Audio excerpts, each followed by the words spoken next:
Indigenous Knowledge Systems is IKS. IKS is ulwazi lwendabuko in isiZulu.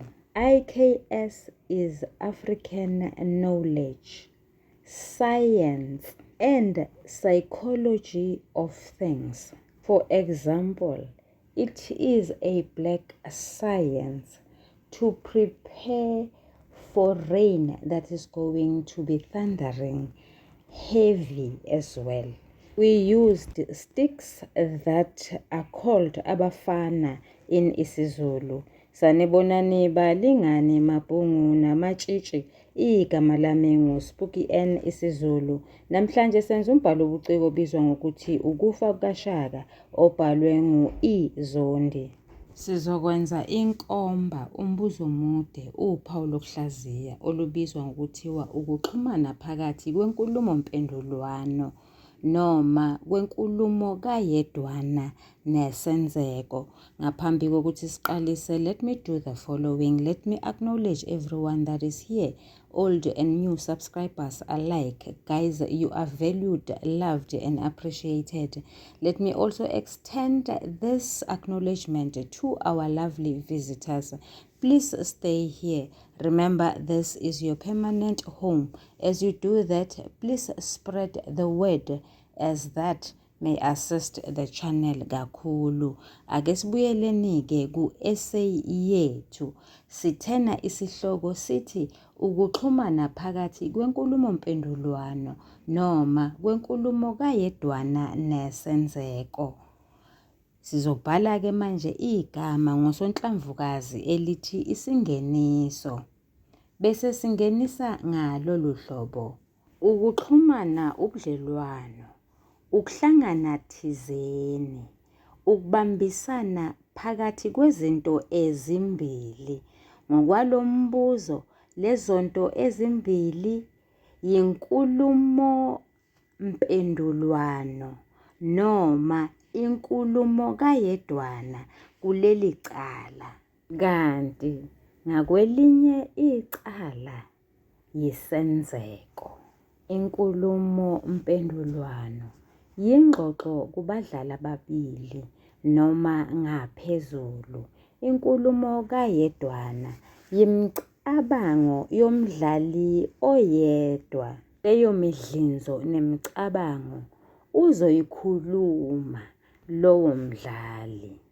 Isenzeko, isigigaba noma isigameko noma yisenzo somlingiswa othile. Balingani bami nani bafundi, ngisengiqedile ukwenze njalo ngeqa umugqa ngibhale igama ngosonhlamvukazi elithi umzimba.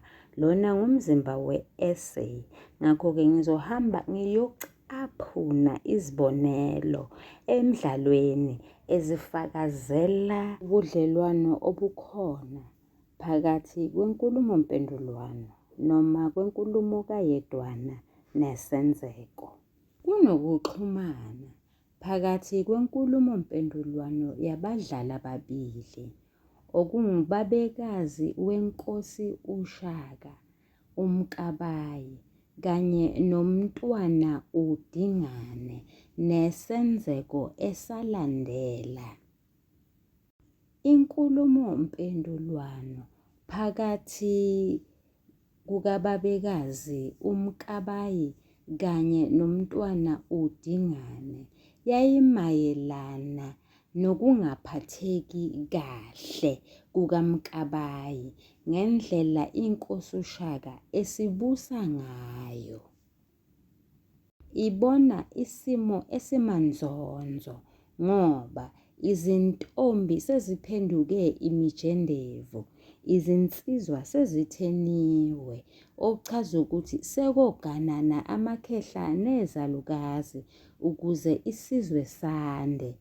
Kwazise phela imizi isiphenduke amanxiwa. Uyathetha ubabekazi wenkosi uShaka, ubuza uDingane ukuthi bathule bathini, ngabe ubudoda yikho lokhu ukulengisa kuphela. Ethetha enjalo, uphinde amtshele ukuthi ubukhosi bungobakhe uDingane, kwazise uqokwe abaphansi. Umntwana uDingane uyavevezela, wethukile, uyazi ukuthi enkosini uShaka akuyi lutho olubuyayo. Nanoma kunjalo, uyasemukela iseluleko sikababekazi wakhe ngoba naye phela uMkabayi kaJamalona ubabekazi nakuye.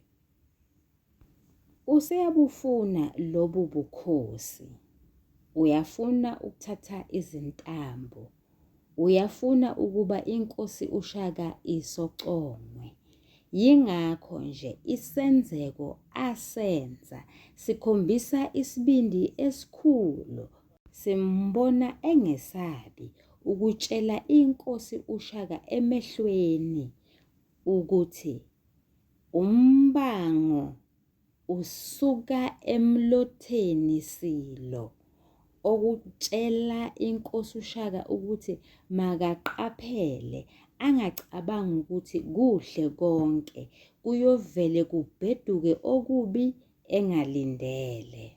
Sibona ukuxhumana kanye nobudlelwano phakathi kwenkulumo kayedwana yomdlali oyinkosi uShaka kanye nesenzeko esalandela noma isinqumo asithatha.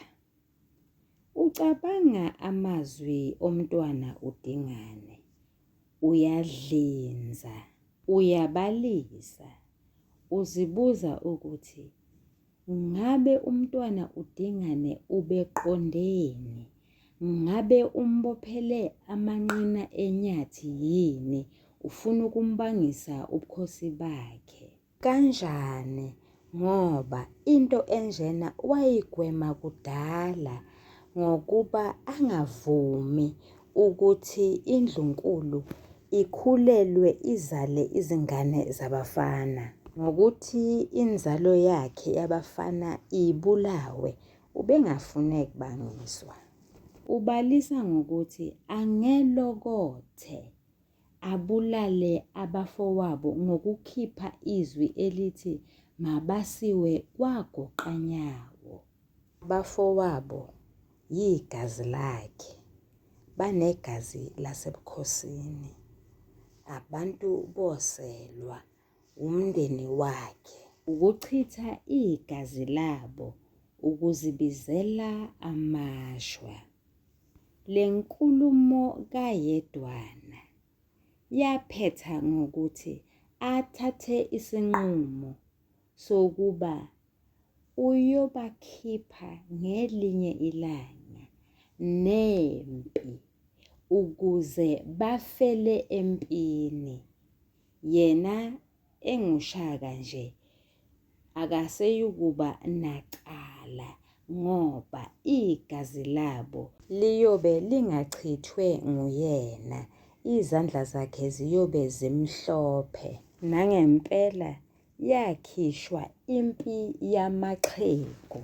Phela leso senzeko sokuba bakhishwe nempi yamaxhegu ibizokwenza ukuba bahlulwe. Ubani nje ongalwa nexhegu, bangahlulwa kuphela, bafele empini. Okwesibili, bazobekwa babe maduze nesitha empini leyo. Ngalelo langa lapho kuzobe kubhekenwe khona ngeziqu zamehlo. Omunye uyoba ngakwesokunxele, omunye abe ngakwesokudla, babe zimpondo zempi.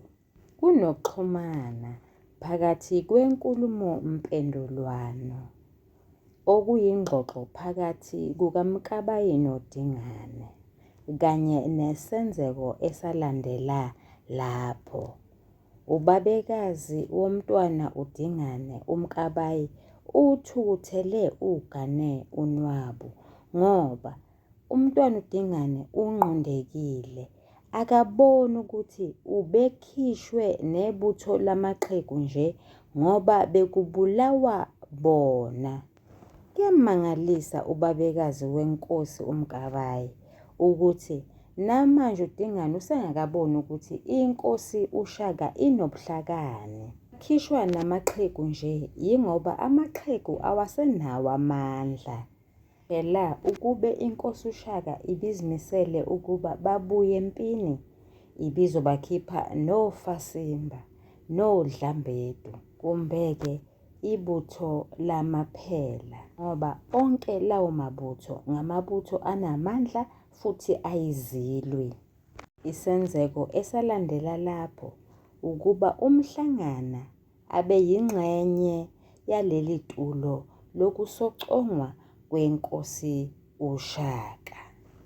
Kunokuxhumana phakathi kwenkulumompendulwano, okuyingxoxo kaMkabayi ongubabekazi wenkosi uShaka nomntwana uDingane, mhlawumbe-ke phela nomntwana uMhlangana, kanye nombopha kaSithayi ongumngane omkhulu wenkosi uShaka. Iqalisa ngokuthi ubabekazi wenkosi azwakale sengathi wethuka umbopha.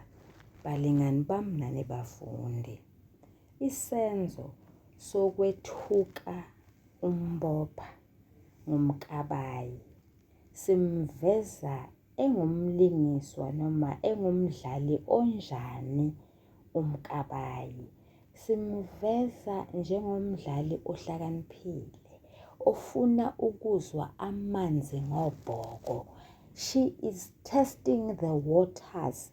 Ufuna ukuthola ukuthi njengoba ezomethuka nje, umbopha angasukuma yini manje ayomotha enkosini, afike athi nangu ubabekazi wakho uyangethuka. Ukuhlala kukaMbopha kwamenza abone ukuba umbopha lo uyamhlonipha, ngakho-ke inkulumo yangalelo langa ayizuphumela phandle. Nangempela ayiphumelanga phandle, kodwa umbopha wasuka wahamba waya enkosini wayoyedelela, wayitshela ukuthi inkosi ngami. Lesi senzeko sokuba nesibindi kuyacaca ukuthi isenzo sikaMbopha kaSithayi sokwedelela inkosi siyisenzeko. Ingabe lamagama athi inkosi ngami achaza ukuthini? Achaza ukuthi inkosi nayo ngelinye ilanga kufanele ikhohlwe ukuthi yona ingungqoshishelezi, kodwa kufanele izithathe izeluleko zabantukazana noma zabantu bayo, ngoba isesihlalweni nje ibekwe ibona futhi banawo amandla okuyiketula. Asikuboni ukuxhumana phakathi kwenkulumompendulwano, ingxoxo kaJeqe noGayinyanga emayelana nokuthi uGayinyanga useqaphele njengomuntu phela vele okungumsebenzi wakhe ukubona ukuthi kwenzekani lapha esigodlweni senkosi. Kwacaca ukuthi imihlangano ebanjwa ezinzulwini zobusuku iyaziwa. Ukuchathama nokungabuthi quthu ubuthongo kukaMkabayi echathama eya elawini likaDingane bekwaziwa kahle kamhlophe. Nephupho elaphushwa uJeqe elalikhombisa ukuthi isimo asizukuba sihle laphelela eboyeni njengezithukuthuku zenja. Asikho isenzeko esilandela lapho esivela ngenxa yale nkulumompendulwano eyenzeka.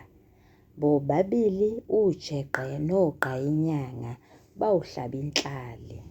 Kunokuxhumana phakathi kwenkulumompendulwano kaMkabayi nabasocongi benkosi uShaka.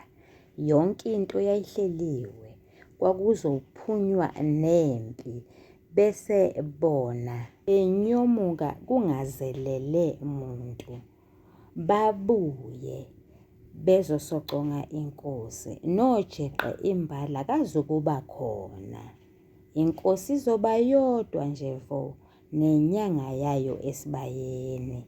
Ngakho-ke, the situation itself renders the king vulnerable because all his protectors will not be only unavailable inside the kraal, but they will be far away.